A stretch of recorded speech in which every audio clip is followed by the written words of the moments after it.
હવે ઠીક થઈ ગયા। હવે આપણે આયા બેટા ગ્રાહકો પર। એટલે ગ્રાહકો પર તમારે બેટા શું છે કે ગ્રાહકો તમે શું કહેશો ખબર ના પડે। એમ તો ગ્રાહકો એટલે દેવાદારો થાય છે, પણ તમને કદાચ એક્ઝામમાં ખબર ના પડે દેવાદારો તમે પૂછવાઈ જશો ઓ ગ્રાહકો એ મતલબ શું કરવાનું, લેણદાર હશે દેવાદાર હશે, પણ આપણે બધી ક્યાં ચલાવવાની। અહીંયા તો શું આપણે એ લોકો બીજા લખેલું છે ઉધાર બાકી લખેલું છે, એટલે તમારે ક્યાં મગજ ચલાવવાનું, તમારે મગજ જ નહીં ચલાવવાનું ને। ઉધાર ઉધાર ઉધાર અને આ સાઈડ ઉધાર, એટલે મિલકત લેણામાં ઉધાર કહેવાય ને। એક ગ્રાહક હોય દેવાદાર તમારે શું લેવું દેવું, જે હોય લખી કાઢો કે ભૈયા આ મિલકત લેણામાં ઉધાર બાકી આપીને આપણને ઉધાર બાકી આપી, એટલે ઉધાર બાકી મતલબ આપણે મિલકત લેણામાં જ લખશું। મિલકત લેણામાં શું આવે, મિલકત લેણામાં લેણદાર આવે, મિલકત લેણામાં દેવાદાર આવે, એટલે તમે શું લખશો દેવાદાર। એટલે તમારું કન્ફ્યુઝન શું થઈ ગયું, એટલે તમારે વિચારવા જેવું જવું ના પડે, ક્લિયર થયું ને થયું। એટલે તમારે ઉધાર બાકી મતલબ પહેલા તમારે આ સાઈડ આ સાઈડ આ સાઈડ અને આ સાઈડ ની જ એન્ટ્રી હોય, મતલબ ઉધાર મતલબ આ સાઈડ, એટલે બાકી પ્રમાણે તમે એન્ટ્રી આપશો તો કોઈ હિસાબે ભૂલ ના થાય, બરાબર। તો ઉધાર સાઈડ તો અહીંયા લખી કાઢીશું દેવાદારો। ચલો આ દેવાદારો થઈ ગયા। દેવાદારો પર હવાલો છે 29000, તો લખી દઈએ ચલો 29000। હવે આગળ ખરીદી, તો ખરીદી ક્યાં આવશે, ઉધાર બાકી છે તો આ સાઈડ જશે ખરીદી। તો ચલો ખરીદી કેટલું છે 1,30,800। ચલો ક્લિયર થયું બેટા। આગળ મજૂરી, તો મજૂરી શું આપણે એ પણ ખર્ચો છે, પણ મજૂરી તમારે ક્યાં આવશે, અહીંયા આવશે, પણ એન્ડિંગ થી સ્ટાર્ટિંગ કરવાનું, હંમેશા નીચેથી લખવાનું શરૂ કરવાનું, કારણ કે ઉપર એક્સપેન્સ આવી શકે, ખર્ચા આવી શકે, અહીંયા નીચે એક લાઈન બે લાઈન છોડી લખવાનું। પણ અહીંયા હવાલો છે મજૂરી કેટલું છે 2000 છે, તો આ 2000 લખી દીધું। મજૂરી 2000 છે તો 2000 વેપાર ખાતામાં જાય મજૂરી। તો લેણી હુંડી, લેણી હુંડી પાછા સમયમાં આવે છે તો અહીંયા લખી દઈએ। લેણી હુંડી કેટલી છે 6000, ચલો લખી કાઢ્યું। ઉધાર મતલબ મિલકત લેણામાં જ જવાનું છે, 6% ના રોકાણો છે તો 6% અહીંયા લખી કાઢીએ, હવાલો છે 6% ના રોકાણો, અહીંયા લખી કાઢીએ 10,000। ચલો થઈ ગયું બેટા। મિલકત લેણા, ઉધાર બાકી મતલબ મિલકત લેણા, પગાર, પગાર ક્યાં આવશે, ઉધાર બાકી મતલબ નંદુમાં આવશે, ખર્ચો છે આપણો, તો અહીંયા લખી દઈએ, એક લાઈન છોડી લખવાનું, પગાર કેટલો છે પગાર, તો પગાર છે 12,000, 12,000 થઈ ગયો। રોકડ શિલક, રોકડ શિલક તો ક્યાં આવશે, રોકડ શિલક તમારે આવશે અહીંયા આવશે, બરાબર। તો લખી દઈએ રોકડ શિલક, મિલકત લેણામાં જ આવે ને, તો કેટલું થઈ ગયું 3500 થઈ ગયું। ચલો 3500 એટલે 3500 લખી કાઢ્યું। ઓકે બેટા। આપેલ વટા નુકસાન છે, નુકસાન ક્યાં આવે નંદુમાન, કઈ બાકી આપી છે ઉધાર, મતલબ લેફ્ટ હેન્ડ સાઈડ, તમે જ્યારે ઉધાર આપો ત્યારે ડાબી સાઈડ અને મિલકત લેણા જ જોવાનું હોય, તો અહીંયા લખશો આપેલ વટામાં। ચલો આપેલ વટા તમારે કેટલો છે 1400 રૂપિયા, ચલો 1400 થઈ ગયું। માલ પરત, ચલો હવે આવ્યું, મેં તમને શું કીધું હતું કે ખાલી બે જ વસ્તુ ઉધારમાં આપી તો જમામાં જાય, જમામાં આપી હોય તો ઉધારમાં જાય, એ માલ પરત છે। એટલે માલ પરત મતલબ જે તમને ઉધારમાં આપ્યું એ તમારે કઈ સાઈડ લખશો, જમા સાઈડ લખશો, અને એમાં લખશો વેચાણ પરત, બરાબર છે। એ લખી કરો વેચાણ, અહીંયા લખો વેચાણ પરત, કેમ કે આ જ વસ્તુ જે ચેન્જ થાય, જે ઉધારમાંથી જમામાં જાય ને જમામાંથી ઉધારમાં જાય, એક આ જ વસ્તુ જે ચેન્જ થશે, બરાબર, એ છે માલ પરત। તો માલ પરત આપણે અહીંયા લખીશું કેટલું છે 2400, ચલો લખી દઈએ આ 2400, વેચાણમાંથી બાદ કરીશું આવશે ત્યારે। ગાલખાદ મતલબ ફોર્મેટ આપણા માટે સ્પેશિયલ ફોર્મેટ માટે બનાવીએ છીએ, ગાલખાદ, ગાલખાદ, ગાલખાદ અનામત, ગાલખાદ અનામત, પ્લસ પ્લસ માઇનસ। મેં તમને કીધું શું કીધું હતું કે ઉધાર બાકી સૌથી ઉપર, જમા બાકી સૌથી નીચે, ઉધાર બાકી એટલે લેફ્ટ હેન્ડ સાઈડ નું જે આપ્યું ને એને ઉધાર બાકી કહેવાય, એ સૌથી ઉપર।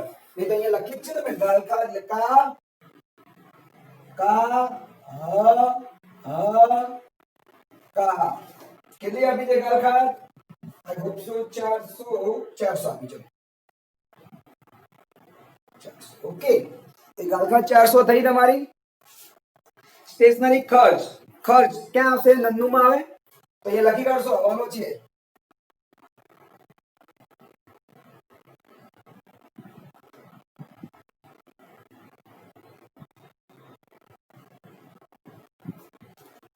ઓફિસ ખર્ચ,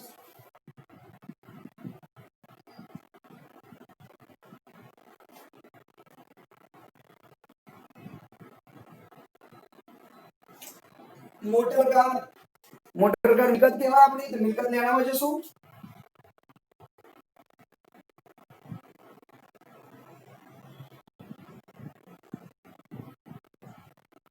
હવાલો છે એટલે અંદર મૂકી દીધું.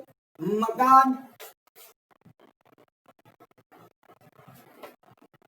નો હવાલો 60,200. ચલો હવે જો ઓફિસ ખર્ચ એ ઓનલી ઓફિસ ખર્ચ હોત તો નંદનું માં જાત ઉધાર સાઈડ, પણ એ અગાઉથી ચૂકવેલ મતલબ અગાઉ અને બાકી હોય તો પાકું સરવૈયું, અને પાકું સરવૈયું અને કઈ બાકી કીધી છે ઉધાર મતલબ કઈ જશે મિલકત લેણામાં. ઉધાર મતલબ મિલકત લેણા, ઉધાર મતલબ મિલકત લેણા. અગેન પૂછું ઓફિસ ખર્ચ હોત તો નંદનું માં આવત, પણ એ અગાઉથી ચૂકવેલ છે એટલે પાકા સરવૈયામાં જશે. કઈ બાકી આપી છે આ લોકો બિચારે બધું કહી દીધું હોય છે કે ભાઈ ઉધાર સાઈડ લખો, ઉધાર સાઈડ લખો, ઉધાર સાઈડ કીધું છે બરાબર છે. તો અહીંયા લખશો અગાઉથી ચૂકવેલ ઓફિસ ખર્ચ કેટલો છે 1200. એકાઉન્ટ એકદમ પ્રોપર જ છે. તમને જે બાકી આપી એ પ્રમાણે લખો ને આટલું તો ખબર પડી મેડમ. ઉધાર મતલબ ઉધાર કોને કહેવાય? ઉધાર ઉધાર ઉધાર અને મિલકત લેણા એટલે ઉધાર થઈ ગયું બરાબર છે. ક્લિયર થયું? ચલો આ થઈ ગઈ આપણી ઉધાર સાઈડની એન્ટ્રી. હવે કોઈને ડાઉટ હોય તો પૂછો બેટા. હવે આપણે જમા બાકીઓ, જમા બાકી મતલબ જમા સાઈડ જ રાઈટ રાઈટ રાઈટ મૂડી દેવા, right right right side and મૂડી દેવા. જમા સાઈડ ના ખબર પડે તો લખી દો અહીંયા જમા ઉધાર. ખબર પડી બેટા? જમા મતલબ રાઈટ રાઈટ રાઈટ અને મૂડી દેવા. ચલો એન્ટ્રી કરીશું મૂડી ખાતા સ્ટાર્ટિંગ. તો મૂડી ખાતા મતલબ મૂડી ક્યાં આવે? મૂડીમાં જ આવે ને મૂડી ખાતા. તો અહીંયા લખશો બાકી આગળ લાવ્યા 50 અને 40. બોલો 50,000 લઈને બિઝનેસ કરે છે. સરસ. હવે આવે વેપારીઓ. હવે અહીંયા પાછા તમે પૂછવાઈ જાઓ કે વેપારીઓ એટલે સાહેબ શું? પણ લોકો બિચારું લખ્યું છે જમા સાહેબ. એટલે જમા એટલે ક્યાં લખ્યું તમને દેખાય? તમને ખબર ના પડે તો અહીંયા લખી કરજો ભાઈ આ જમા છે બરાબર. તમને ખબર ના પડે ને તો ત્યાં લખી દેજો આ જમા છે. આ જમા સાઈડ એન્ટ્રી આપો છો એટલે મૂડી દેવા કહેવાય બરાબર. તો અહીંયા વેપારીઓ એટલે શું લખીશું? લેણદારો. આપણને નહીં ખબર વેપારીઓ ક્યાં, આપણે જમા સાઈડમાં તો લેણદારો જ આવે ને એટલે લેણદારો લખ્યું. તમે પરીક્ષામાં ભૂલી જાઓ કે સાહેબ તો વેપારીઓ આપ્યા, શું કરવાનું? વેપારીઓ એટલે તમારા જોડેથી પૈસા લઈને આવે એટલે લેણદાર. વેચાણ જમા સાઈડ છે 2,04,000. ચલો થઈ ગયું. દેવી હુંડી અહીંયા આવે.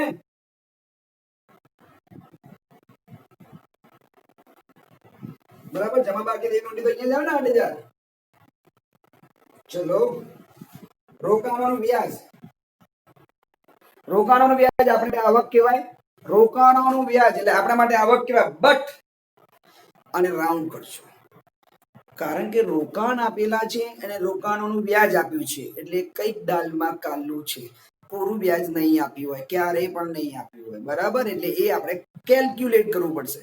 રોકાણોનું વ્યાજ અને રોકાણ આપ્યા હોય તો એ ઓલવેઝ ગણતરી કરવી જ પડશે. કારણ કે જોઈ લો અહીંયા આપણે છે 6%, 6% રોકાણો આપેલા છે બરાબર છે. એટલે 6% લેખી વ્યાજ મળવું જોઈએ એ આપણે કરીશું. અહીંયા લખી કાઢીએ રોકાણોનું વ્યાજ.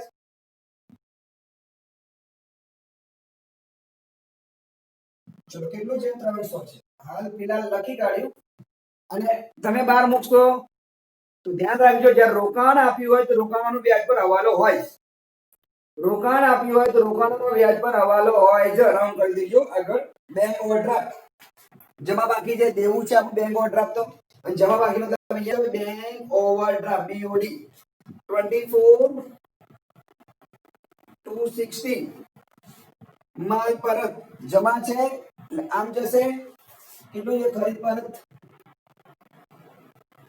એટલે ખરીદ પરત કહીશું ને 2800. ચલો થઈ ગયું. આગળ મળેલ ભાડું. આવક થઈ, મળેલ ભાડું આવક થઈ એટલે હવાલો જે છે આમાં લખી કાઢીએ.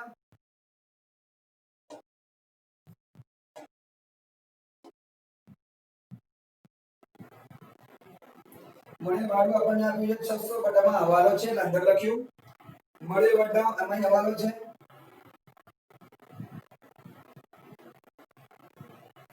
400.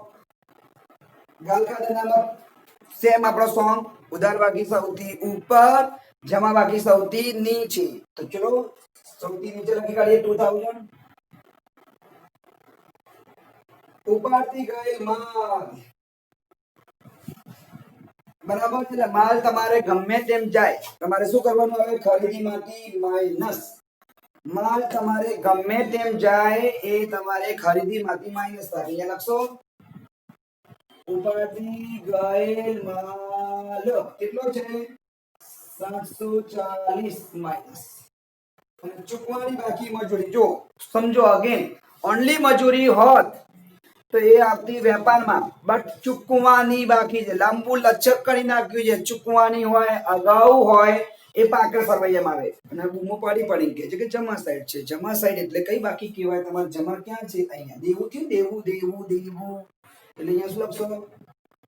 ચૂકવાની બાકી મજૂરી, બરાબર ને? 500 રૂપિયા. અગેન ઓનલી મજૂરી હોત તો ક્યાં મુકત? વેપાર ખાતામાં. બટ આ ચૂકવાની બાકી છે એટલે પાકા સરવૈયામાં. અને પાકા સરવૈયામાં ક્યાં? તે લોકો કીધું છે જમા સાઈડ, બરાબર છે. તો આ આપણા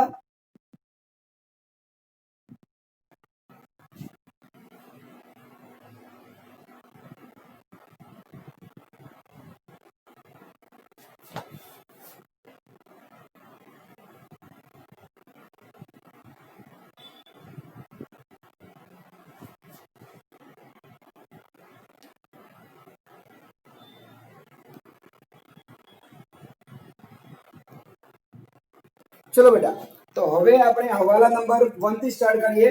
મૂડી પર 5% વ્યાજ આપવાનું છે. એટલે મૂડી પર પૂરા વર્ષનું જ હોય છે. તો મૂડી પર વ્યાજ, મૂડીને નીચે આવશે તો એ લખશો મૂડી પર વ્યાજ 5% કરો. કેટલા થાય છે? 2500. અને અહીંયા 2000. આની ક્રોસમાં એન્ટ્રી આવશે. અહીંયા મૂડી પર વ્યાજ, કેમ કે જેટલા પણ ભાગીદારને લગતા ખર્ચા છે, બરાબર છે, એ બધું ક્યાં જશે? નફા નુકસાન ફાળવણીમાં. આ ક્રોસ એન્ટ્રી, આમ ત્યાં અને આમ ત્યાં, આ બે જ રમશે. અંદર અંદર રમી જશે, બરાબર. આ બે જ અંદર અંદર રમશે. અહીંયા કોણ છે? યશ છે અને જે છે. અહીંયા આવી ગયા 2500, કેમ કે 5% લઈને કીધું ને, બરાબર. એટલે 2500 અને 2000 એટલે 4500 બહાર આવી જશે. આ થઈ ગયું તમારી 4500. બે એન્ટ્રી થઈ ગઈ, એક એન્ટ્રી અને બીજી એન્ટ્રી, બરાબર બેટા. ચલો હવે એમને કીધું છે કે ઉપાડ પર 10% લેકે 6 માસનું વ્યાજ ગણો. એટલે ઉપાડ પર હવે જે વ્યાજ ગણીશું, હવે આ રીતે કેલ્ક્યુલેટ કરવાની જગ્યા બતાવી દઉં. ઉપાડ છે તમારા 8000 અને 4000. આપણે જેનું ફર્સ્ટ યસ છે તો યસ નું અને આ જેનું, જો એ રીતે રકમ ગુણ્યા ટકા ગુણ્યા સમય. તો રકમ કેટલી છે? તો કે 8000. ચલો ટકા કીધું છે તો કે 10 અને સમય કીધું છે 6. નીચે 100 અને 12. એટલે સિમ્પલી 400 આવી જશે, બરાબર. કેલ્ક્યુલેટર વાપરજો, આવી જશે. પછી જાય છે તો જયનું છે 4000. એટલે 4000 ગુણ્યા 10% ગુણ્યા 6 મહિના. નીચે 100 ટકાના અને 12 મહિનાના. એટલે કરશો તો તમારે શું આવશે? અહીંયા 200. કેલ્ક્યુલેટર યુઝ કરજો. આવી જશે રકમ ગુણ્યા ટકા ગુણ્યા સમય. આવી ગયું. અને ઉપર ને નીચે, ઉપર પર વ્યાજ આવે તો ઉપર પર વ્યાજ, એટલે અહીંયા 400 અને અહીંયા 200. ઓકે, હવે આ અહીંયા જશે.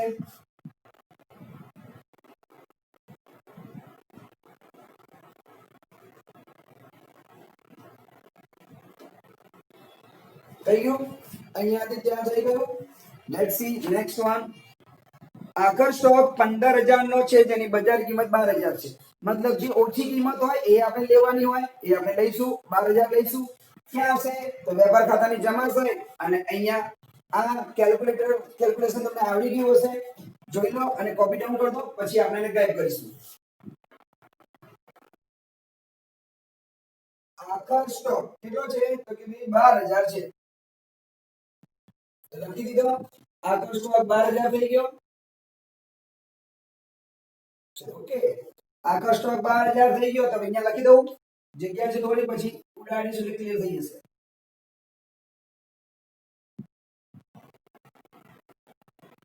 બરાબર, મિલકત લેણામાં આવે, એક વેપાર ખાતાની જમા બાજુ, એક મિલકત લેણામાં. ચલો આગળ. હવે આ ઉદાહરણમાં એવું જ છે કે અગાઉ બાકી, અગાઉ બાકી. તો અગાઉ બાકી માટે તમારે મેં હમણાં જ કીધું તો તમારે શું ફોલો કરવાનું છે?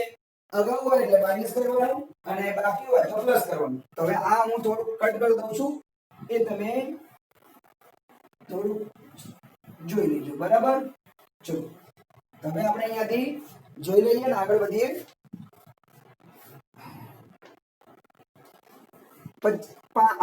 થર્ડ હવાલો, 500 સ્ટેશનરી ખર્ચના ચૂકવાના બાકી.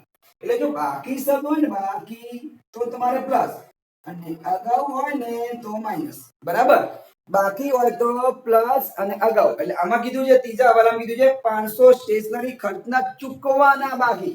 બાકી એટલે શું થઈ ગયું? પ્લસ થઈ ગયું. તો અહીંયા લખી કાઢો, ચૂકવાના બાકી ખર્ચ કેટલું? 500.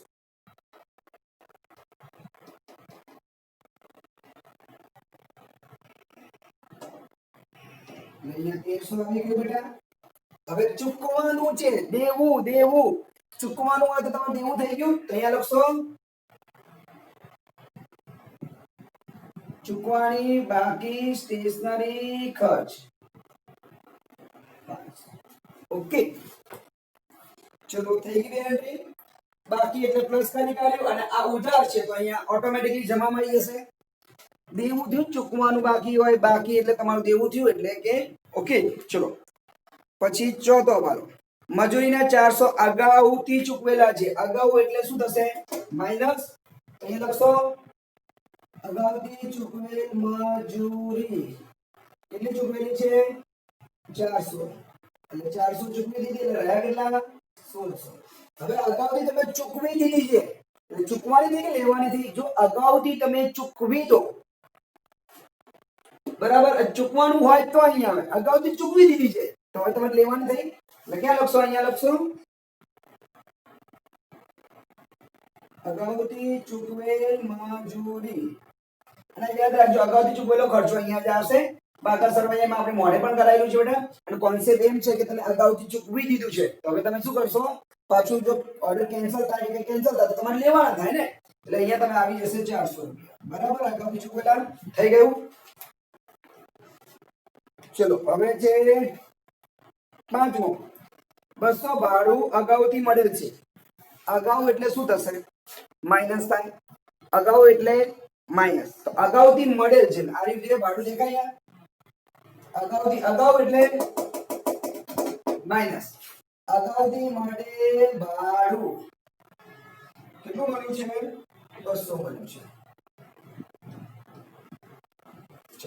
હવે તમને અગાઉ મળી ગયું છે. મળી ગયું એટલે તમારે શું થઈ ગયું? પાછું અગાઉમાં ઓપોઝિટ કરવાનું. મળ્યું હોય તો હવે દેવાનું થયું. તો શું કરશો? અહીંયા લખશો અગાઉથી મળેલ ભાડું થઈ ગયું. અગાઉથી મળ્યું તો હવે દેવાનું થયું. અગાઉમાં ઓપોઝિટ કરી દેવાનું. મળ્યું હોય તો દેવું અને દીધું હોય તો લેણું. Opposite, અગાઉમાં opposite. જ્યારે 40 વટા મળવાનું બાકી, મળવાનો બાકી વટાવ, વટાવ 40 થશે એટલે 440 મળવાનું. મળવાનું એટલે કે લેવાનું થયું. તમારે કોઈની જોડે પૈસા લેવાના છે. મળવાના બાકી મતલબ લેવાના થયા. લેવાના કઈ બાજુ લખશો? લેણા. મળવા બાકી એટલે તો પ્રશ્નો કરી કાઢ્યો. અને કઈ બાજુ છે? જમા સાઈડ છે. બાકી એટલે જમા સાઈડ કર્યું. તો હવે કઈ સાઈડ આવે? ઉધાર સાઈડ આવે. મળવાનું બાકી વટાવ 40. ઓકે,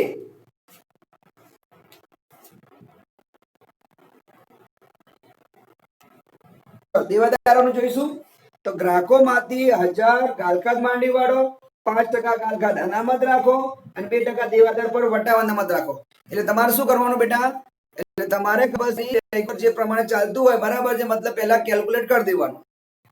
બરાબર છે. પહેલા શું કરશો?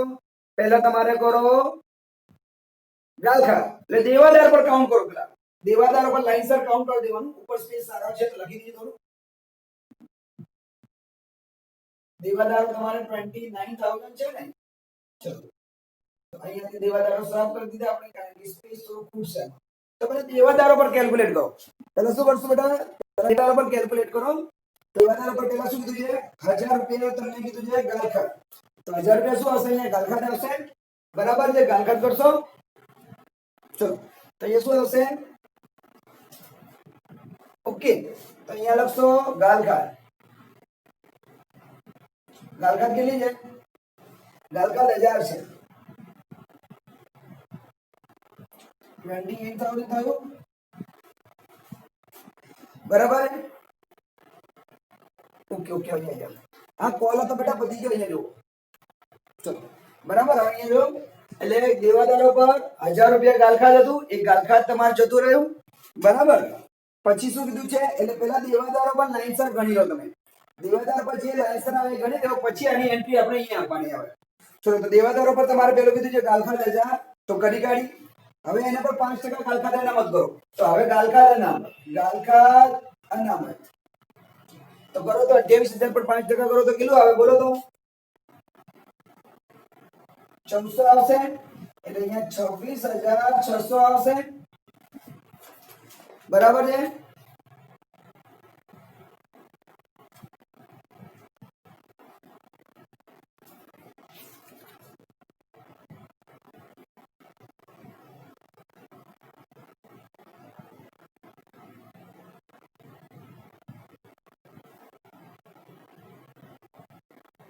ચલો તો તમારે શું થઈ જશે બેટા? હવે જે રહ્યું એના પર 2% જે રહ્યું એના પર તમે શું કરશો?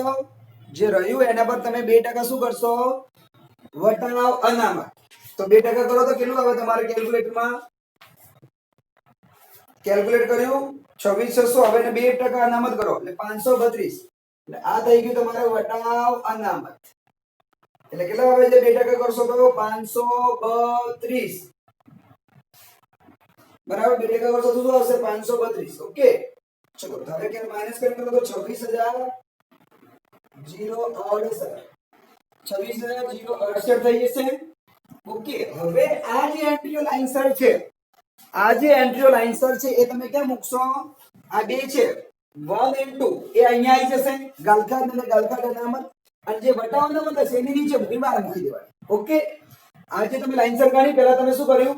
પહેલા ગાલખાત ગણી, પછી ગાલખાત અનામત ગણી, પછી વટાવ અનામત ગણી. તો લાઈનસર ગણી દેવાનું. ગાલખાત અનામત પછી વટાવ અનામત લાઈનસર ગણી દેવાનું. આ ત્રણ લાઈનસર 1 2 3 તો મૂકી દો 1 2 and then 3 યાર. અહીંયા તમારું શું આવશે? 1000. અહીંયા 1400 અને અહીંયા લખેલું વટાવ અનામત કેટલી છે? 532 ડાયરેક્ટલી બાર. ઓકે ક્લિયર થયું? હવે આપણે જોડે સ્પેસ તો છે જ એટલે એ આપણે અહીંયા શિફ્ટ કરી દઈએ થોડું, કારણ કે ત્યાં બીજું કેલ્ક્યુલેટ કરવું પડશે. ઓકે જવાબ આવી જશે. તો કેટલું આવ્યું બાર જુઓ તારું?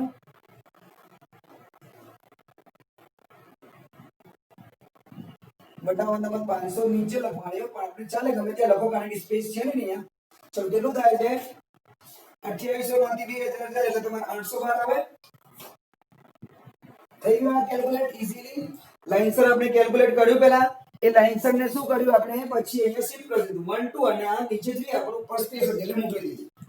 ચલો તો હવે તમારે કરવાનું છે નેક્સ્ટ. ઓકે મોટર કાર પર 10% ઘસારો કોનો? તો સિમ્પલ છે. વેર ઇઝ મોટર કાર 10% ઘસારો?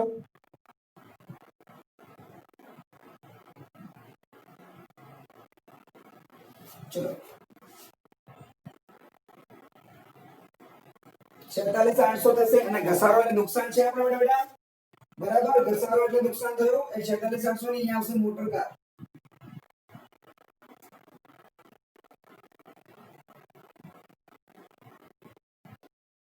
કેટલો છે મોટર કારનો ઘસારો? 5200. ઓકે થઈ ગયું. નંદુમાં ઉધાર જાય 5200. હવે આગળ 2000 માલ ભરી ગયો જેની વીમા કંપની 80% દાવો મંજૂર કર્યો. હવે એ એકચ્યુઅલી આમનો જ આવડે તો જ આવડે. આ પોઈન્ટ આમનો જ આવડશે તો જ આવડશે. 11મા ધોરણમાં તમે આમનો જ ઓલરેડી કરી ચૂક્યા છો. આમનોદમાં શું હોય? ચલો અહીંયા હું લખી દઉં છું. હવે અહીંયા આવડણ દઈએ. હવે આમનોદમાં એકચ્યુઅલી શું હોય કે ભાઈ 2000 નો માલ ભર્યો છે જેમાં વીમા કંપનીએ દાવો કર્યો 80%. 80% આપણે વીમા કંપની જોડેથી લેવાના થયા. તો એ શું લખશો? વીમા કંપની ખાતે ઉધાર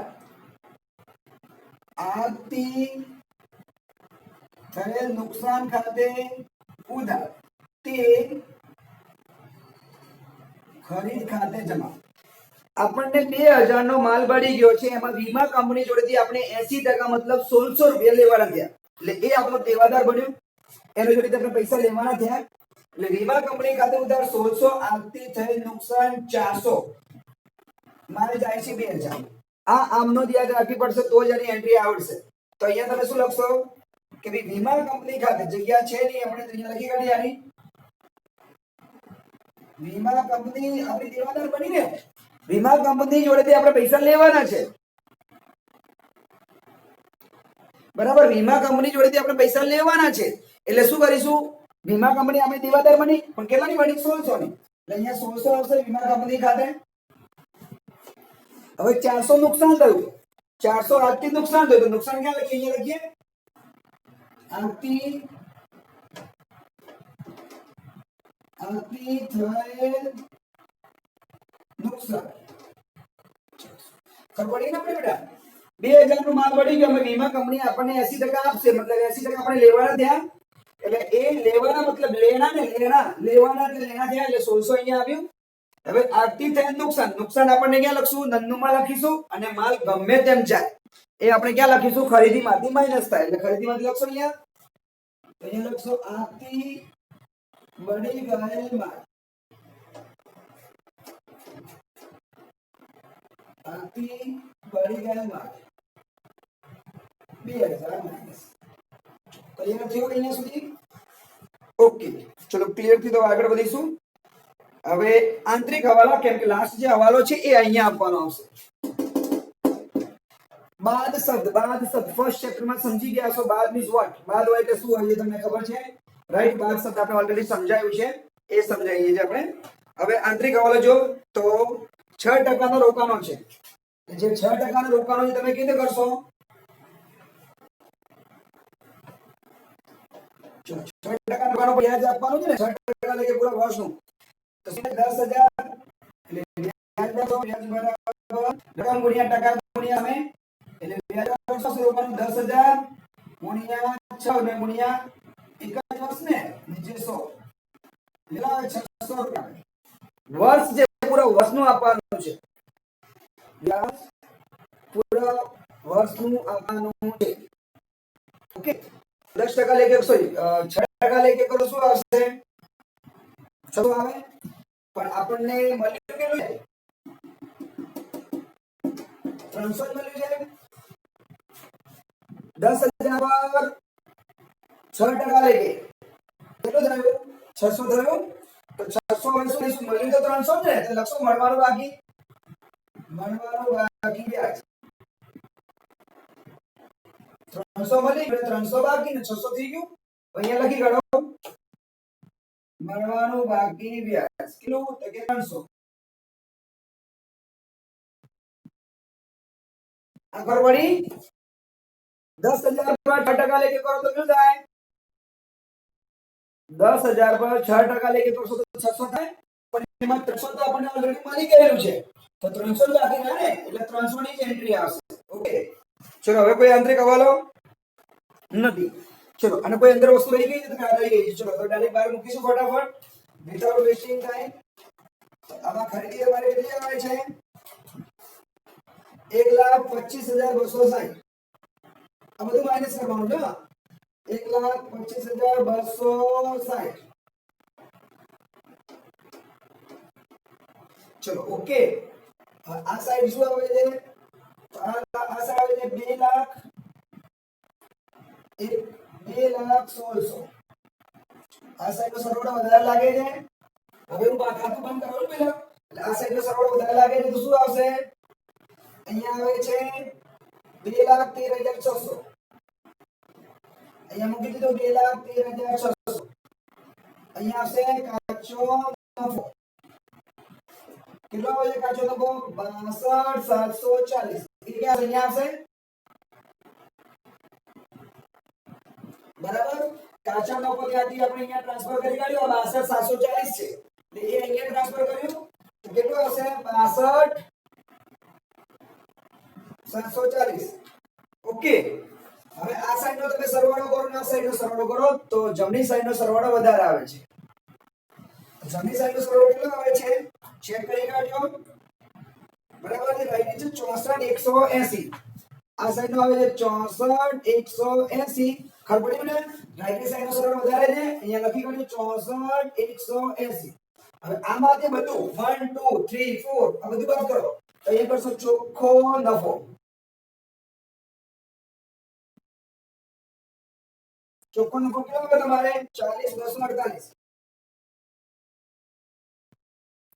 40,248 થઈ ગયું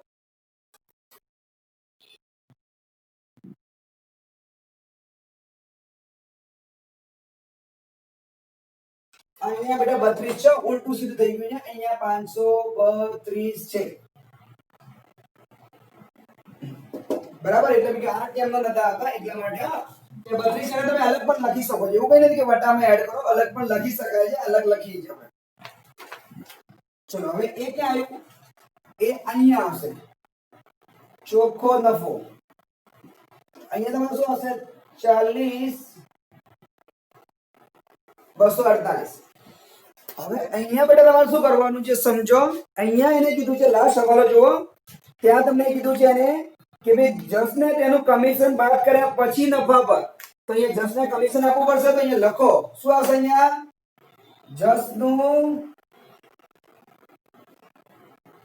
કમિશન તો કેટલા આવશે અહીંયા કેટલા ટકા છે બાદ શબ્દ છે બાદ શબ્દ એટલે બાદ શબ્દ જ્યારે પણ હોય ને તો તમારે શું કરવાનું બાદ શબ્દ જ્યારે પણ હોય ને તો 10/110 બાદ શબ્દ જ્યારે પણ તો શું આવશે 10/110 હવે અહીંયા એનો એડિશન કરીને એ રકમ અહીંયા નહીં આવે ક્યાં મૂકવાની અહીંયા ઓકે આ બાદ એનો એડિશન કરો તો કેટલું થાય છે એનું 40,848 થાય છે 40,848 એ મૂકી દીધું 40,848 અહીંયા મૂક્યું હવે આમાંથી તમે 4500 બાદ કરો બરાબર અને અહીંયા જે મળે એ અહીંયા મૂકવાનું ક્યાં મૂકવાનું તમારે એ અહીંયા મૂકવાનું 40,848